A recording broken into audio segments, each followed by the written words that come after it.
Coca-Cola commodity chain. We chose this commodity because the three of our group members are avid Coke drinkers. Lately, there has been a lot of controversy concerning the bodily effects of drinking Coca-Cola products. Does drinking Coke cause cancer? Is it a big contributor to obesity?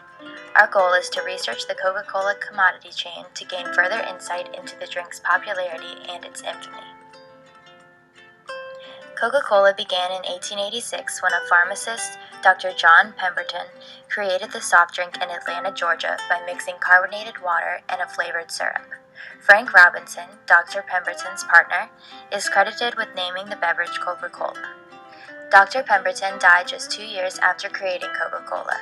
He sold portions of his business to others, extending Coca-Cola beyond Atlanta limits. By 2012, Coca-Cola was the world's most valuable brand, operating in over 200 countries and selling more than 1.8 billion beverage servings per day. One of the many reasons for Coca-Cola's popularity in the U.S. is its linkage through advertisement to patriotism and American family life, which made it an iconic brand.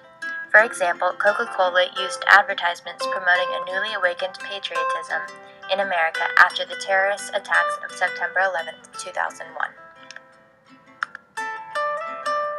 In the early 20th century, Coca-Cola used cocaine as an ingredient, importing dried coca leaves from coca farms in Peru and Bolivia in large quantities. After 1960, Coca-Cola began removing the cocaine from coca leaves, but keeping what was left over as a flavoring extract. Out of fear that international counter-narcotics would prevent the trade, Coca-Cola began growing coca in the United States. The main ingredient in Coke is sugar. High fructose corn syrup, a form of sugar, is used as the principal nutritive sweetener for Coke, and it is available in the United States. The Coca-Cola Company owns sugar plantations in the Caribbean and Central America, such as in El Salvador. One social impact of the extraction of Coca-Cola's raw materials involves hazardous child labor. In the past decade, Coca-Cola has received serious criticism because of hazardous child labor being used on sugarcane plantations in El Salvador. The Coca-Cola Company does not allow child labor in its own factories, but purchases sugar grown on plantations where Human Rights Watch claims children as young as 8 may work with dangerous machetes in the sun for 9 hours a day. Medical care is rarely available for the children on the plantations, and employers do not reimburse medical costs. Human rights activists are encouraging companies like Coca-Cola, who purchase El Salvadoran sugar, to take responsibility, spread awareness, and help the cause. Coca-Cola is immorally defending itself by saying that their guiding principles forbid the use of child labor in direct suppliers, but cannot ensure that the suppliers of the direct suppliers do not use hazardous child labor. I believe that in order to hold up its position as one of the most popular brands in the U.S., Coca-Cola should take action to extend the protection of human rights beyond its direct suppliers. This map shows the spatial extent of Coca-Cola's extraction of raw materials. Each year, about 100 metric tons of dried coca leaves from Peru and Bolivia are shipped to a chemical company processing plant in Maywood, New Jersey. There, the leaves are stripped of the active ingredient, cocaine. The stripped leaves are shipped to Coca-Cola and reduced to a syrup. First, a machine fills each bottle or can of Coke with pure water. Next, refined sugar, including high fructose corn syrup, is added. Then, a flavor mixture, including syrup made from the coca leaves, is added. Fourthly, caramel coloring is added to give the drink its desired dark brown tint. A machine shakes the bottles to mix the ingredients. Finally, carbon dioxide is added to make the drink fizzy. Workers then check the bottles and cans for quality. One environmental impact of Coca-Cola's manufacturing process is its newfound focus on reducing greenhouse gas emissions from manufacturing operations by 5% by 2015. Coca-Cola has become a part of the Climate Savers program, which aims to work with large international corporations to develop more environmentally friendly manufacturing processes. On a small scale, Coca-Cola began fixing leaks, insulating pipes, reducing pressure, and optimizing temperatures to reduce energy waste. Furthermore, the company is investing in efficient lighting, compressor optimization, heat recovery, combined heat and power, and renewable energy. By improving its facilities' energy uses, Coca-Cola has avoided over $600 million in energy costs since 2004. Hopefully, Coca-Cola's taking action toward reducing greenhouse gas emissions will inspire other large corporations to do the same. Such a movement toward environmentally friendly practices could be very beneficial considering the massive contribution these corporations have made to energy use, as well as the great influence they have over people's actions through the power of advertising. Coca-Cola has hundreds of processing and bottling factories and plants in over 200 countries. In yellow, this map marks only some of those locations. In green, the map marks places where Coca-Cola organizations are focusing on reducing greenhouse gas emissions from manufacturing operations. The Coca-Cola Company sells its products to bottling and canning operations, distributors, fountain wholesalers, and some fountain retailers. Products are then distributed to retail outlets, corner stores, and restaurants. Coca-Cola is generally available through wholesalers, distributors, retail, supermarkets, grocery stores, restaurants, cafes, nightclubs, and automated teller machines. Coca-Cola has more than 16 million retail outlets worldwide, where 10 million of the outlets are direct store delivery. The company sells more than 1.8 million servings of cola abroad each day. Typically in the United States, delivery drivers make around $47,077 a year.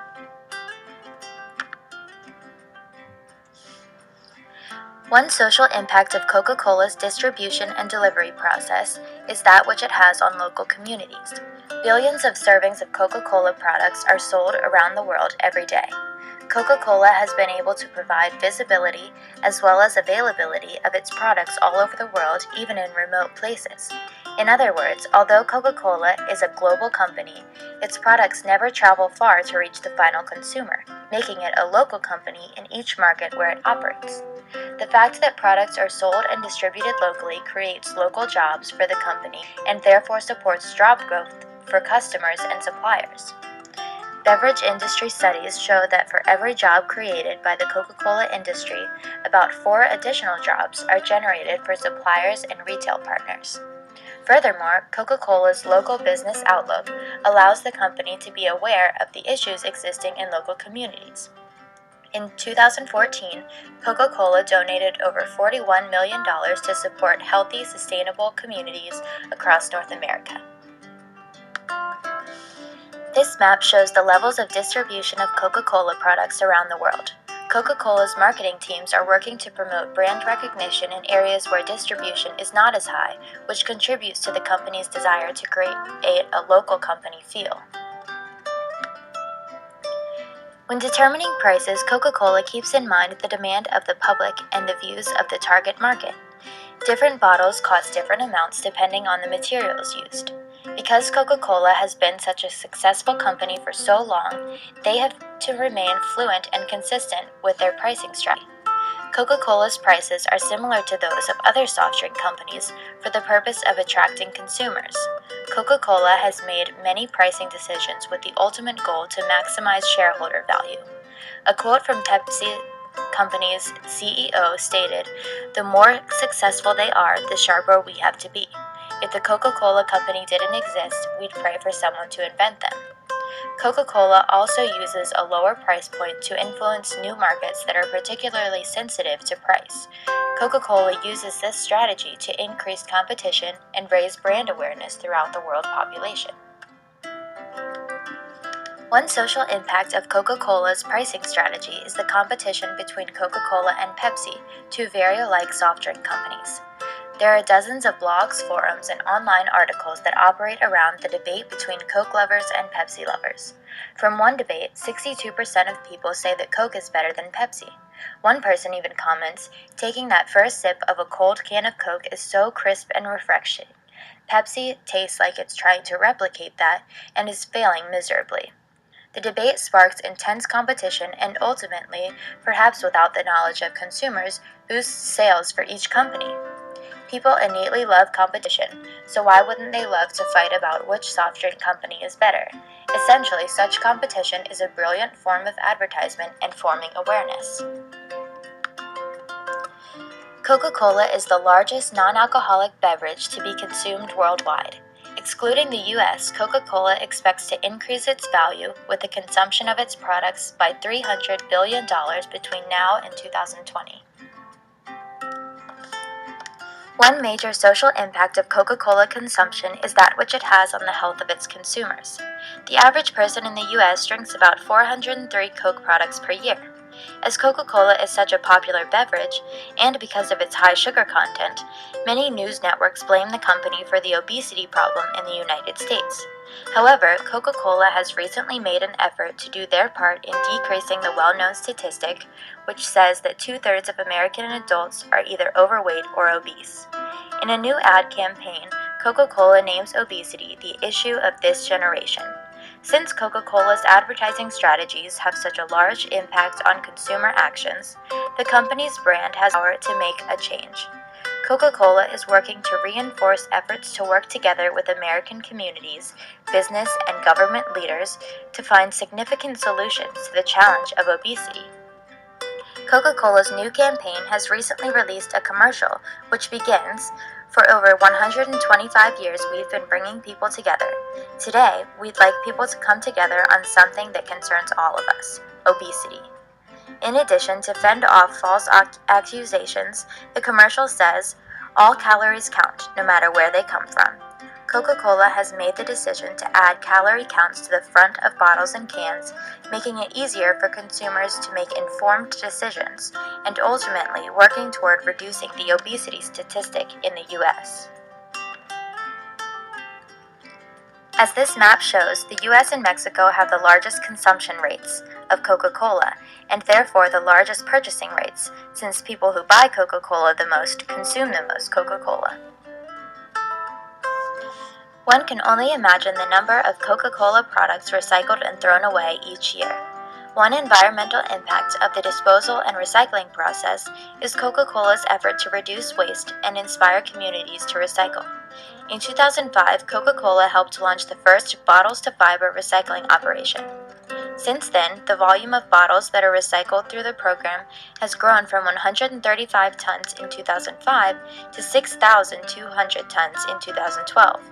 In addition, the program has created jobs for over 1,500 people. Also, Coca-Cola Enterprises launched a campaign to inspire consumers to reuse their plastic Coca-Cola bottles at home in fun and useful ways. The program allows for parents to register and pledge to recycle, and provides an interactive website for families to learn creative ways to reuse plastic bottles, such as making soap dispensers and bird feeders. Coca-Cola's bold efforts to inspire recycling efforts have been beneficial in reducing waste. Plus, not only has Coca-Cola decided to contribute to the longevity of the environment, but they also challenged other companies to do the same. Hopefully, these other companies take on the challenge and decide to reduce the carbon footprint as well. This map displays some of Coca-Cola's recycling efforts worldwide. In Charleston, South Carolina, Coca-Cola helped introduce the Recycle and Win program, which offers tips on recycling. After the 2014 FIFA World Cup ended in Brazil, Coca-Cola employed 840 waste collectors who collected 450 tons of waste for recycling. In coordination with a recycling facility in Great Britain, Coca-Cola helped create the world's largest plastics reprocessing facility. As seen in this map, of all of the activities in the chain, Coca-Cola is a worldwide company.